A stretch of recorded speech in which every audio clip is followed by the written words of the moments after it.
Well, welcome back, Wolfpack. Verlis here. Quick little update for today's video because I want to know how everyone is feeling about Pokemon Masters, since a few days ago we did get the official release date for August 29th. Now, this is the number that was already floating around because of the pre-releases and pre-downloads, but it has been hard confirmed at this point. So to celebrate, we'll be counting down the days between now and launch, showing off a series of cool artwork.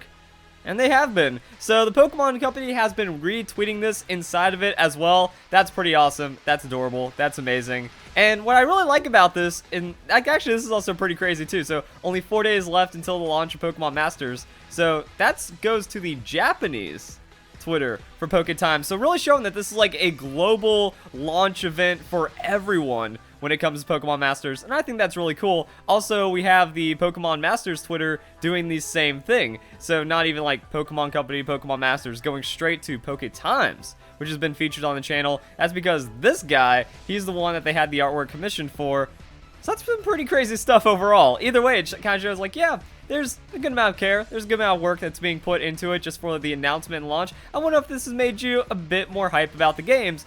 And that's pretty much all there is to this news announcement, guys. Mostly because I've been keeping up with Pokemon Masters so well at this point. Been covering like the new channel, the new guides, the new updates on the information, and then I also played a little bit of the demo that's been out in Singapore and Canada. Got a VPN, downloaded it, started playing, and the rest of the video is just going to be me giving my thoughts about the game. So if you're still like on the fence, even though it's a free game, so there's not really too much reason to not play it. If you just want to hear about me talk about how my experience with Pokemon Masters so far, then that's going to be the rest of the video. But overall, I had a lot of fun with it, and I'm kind of like compelled to play it just as a grindy game. Now, it's really up to how much grind you guys are willing to put up with. It's not super grindy, and paying doesn't actually really skip any of the grind. Paying, the only thing I can do is give you more sync pairs. And there's some sync pairs that are absolutely, completely busted, and there's some sync pairs that are just okay. But you do get a lot of sync pairs by just playing through the story. In the demo, even if I was playing more actively and getting like all my daily login bonuses, you can get like 20 scouts before even like going into the championship. The demo stops, I think, at chapter 13, and we don't know how many chapters there are, but it doesn't like really get into the serious, hardcore in-game of Pokemon Masters either. So even if you've been playing the demo, which is probably a lot of people as well because they just want to play the game, it's not really the full experience. So at this time, you know, I still had a lot of fun, and the game isn't even done, and then it looks like it's going to get more fun, and then it looks like there's going to be more challenges and more things to keep people engaged with the game for a longer time. We're going to see how that goes, but overall, getting like 15, 20 sync pair scouts, you're not going to get all the trainers, but you're going to get a nice little mix of them, and then that's going to affect how your game ends up playing. But overall, if you want to play for fun, you know, if you just kind of go through, do a couple of sync pair scouts, maybe you get a trainer that you really like, or maybe you unlock one that you really like throughout the story, you just kind of add them on your team, level up, do some training here and there, and then you're good to go. Or you can also play these super hardcore, crazy min-maxing like I tried to do, and that's going to be good as well, because it's really a well-paced game that you can either spend more inefficient time in a single day to like over-grind things and then get super strong, or you can just kind of play a little bit every day, because the super training courses, those are the best things. And when you finally get strong enough to start completing those, you can only do a certain amount inside of a day, but it's not like you can buy more super training courses. So I think that's a big thing to note as well. That the game has some pretty good dailies, that you kind of log in, you do all of your daily bonuses, that way you can get 30 gems, you get your login bonus, which is also mostly gems, and then you just kind of hang out and play through the story. Now, the story is actually really easy from my experience, but I also did like the super crazy team. And I'm going to do guides, I'm going to do videos, so make sure notifications are turned on for that. If you're new to this channel, subscribe, comment, like, all that fun YouTube stuff as well, because that's just 2019. You can't just make a video that you like and want to make as a YouTuber. You have to get all corporate and crap. But overall, yeah, you just kind of like run Snivy, Piplup, Miltank, and then you just one-shot everything. Now, this is from my episode 2, so I was still just kind of like chilling and playing at my own pace. But you can kind of do whatever you want. You know, you don't have to listen to the weakness recommendations of the game. If you sync pair, like if you roll a sync pair that you like, or you drop like $30 because you really find out that you enjoy this game and you start getting like even crazier stuff, then yeah, you can just kind of play it however you want. But if you want to get into like the super ultra late game, then you're going to need to kind of get a bit more serious. However, there's a lot of mysteries about this game that when you make it to chapter 13, there's something called gear, but gear isn't implemented inside the demo, so that actually might make the game a lot easier, and people are already, like, effectively beating the game. You know, we're doing very hard super courses before we've even beaten the championship challenge. We have, like, a full team of level 90 to 100 Pokemon. It's kind of weird like that, but that just comes from insane amounts of grinding. Now, you can auto things, so if you just, like, have this on your desk, and then you just, like, look over every 5 minutes, and you just tap another training course for auto, that's a thing. But if you actually want to get through, well, actually you can auto through a lot of the story, but if you want to pay attention to the story, it takes a bit more care. But overall, like, 5-6 hour story for the average person, maybe a touch longer, maybe a touch shorter if you're, like, trying to, like, touch longer if you're just really casual, touch shorter if you're trying to, like, speed through it.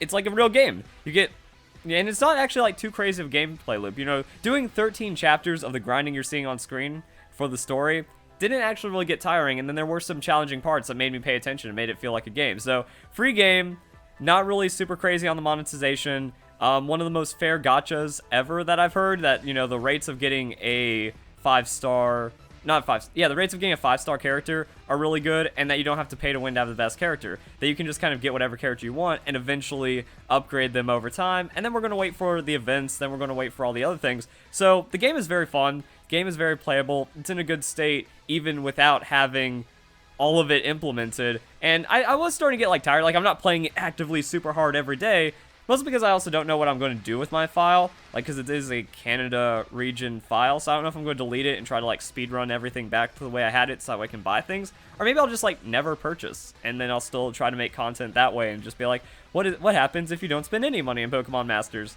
Kind of ideas behind that. So, I don't know if also, like, if global, it's mostly going to be about if the GPS is enabled or not, because there was a time for Pokemon Worlds where, you know, they turned off the geolocation, that's what it's called. They turned off geolocation, so I didn't have to run my VPN, and I could play the game from Seattle while everyone was playing the Canada demo at Worlds, because they kind of, like, disabled all that, and then there was a line and stuff. So I just want to know, like, how the excitement is. A lot of people probably, like, watch the gameplay, so their thoughts from the gameplay, if they just want to get in. Like, are people, like, super hyped? Like, I need to play this. I can't wait to play this. I've been waiting for months. I was super hooked from the beginning. Or are there people that are like, yeah, I'll pick it up and see if I like it. Can't really make a determination about playing it, which I can really feel about this game. Now, if you look at it, it's just mobile go. No, just a mobile game. You button click. You have some fun with some classic Pokemon characters. Might be for you, might not be for you, but it's not going to be terrible, like you have to pay any money and then it's going to, like, and then you win or anything like that. There's a couple of busted trainers I guess farming for makes it better, but you absolutely don't need to do that. You can win and be just as fine with without paying, and also you can get super lucky, and your first free sync roll could just be one of the strong trainers. So that's kind of how I'm feeling about the game. I really enjoyed it. I can't wait to see where it goes. Like, I've super leveled at this time. I have a level 95, and everyone else is, like, maxed out before their max level. I've done guides already when I had, like, the opportunity to record when the geolocation was turned off. So I'm actually in, like, a pretty good state with this game, and then we're going to see if it just gets a lot better and a lot more complete because of it. So at this time, like, yeah, you can play it for, like, 15... No, I don't think I played 15 hours on demo. I played like 10 hours on the demo. So you can get like 10 hours of gameplay out of the demo, and if it like fully unlocks and there's events and there's a lot more engagement going on, that's going to be a thing. But I really feel like PvP is going to be a need for this game at some point. The developer said that they want to make it more about co-op. We're going to see how co-op does, because it is kind of a little extra grindy. You can't speed it up. You can't, I think you can auto, but you can't speed it up. So the rewards are going to have to really offset that. And then maybe there's going to be like super insane challenges where you're going to have to get 2 other people that are like super max level, that are super competent at the game, to be able to unlock like the ultimate ways of getting super crazy farming going on and maxing out everyone to the highest potential possible. That's something that'd be actually compelling. So I don't know where the longevity of this game is once you get all 3 of your favorites and you max it out, and then maybe there's an update. So just kind of loosely play it, farm up some gems, and then whenever they update and like add new courses or add new trainers, you'll be ready to get those, and that's kind of it. And then you get that free sync pair scout. So I think there's some cool things behind it. You don't really have to pay. You can just kind of chill and play it however you want. But there also isn't anything compelling you, keeping you to come back every day. I think that's kind of like the game at this state. So what do you guys think? Have you played it? Do you think it's cool? Have you like super maxed out and you already have like level 100s and stuff, and you're like, yeah, it's gonna get better? Or are you just like completely against it? You hate the games. I don't even know why anyone could, because it's like a free game. It's not hurting anyone. It wasn't developed by Game Freak, so it's not going to take any time away. And I feel like there is, you know, the way that the gameplay flow goes, that since it is a real-time thing and the grinding is more tied to like a time gate than a money gate, because like you just can't farm a million gems in a day by playing the game a million times.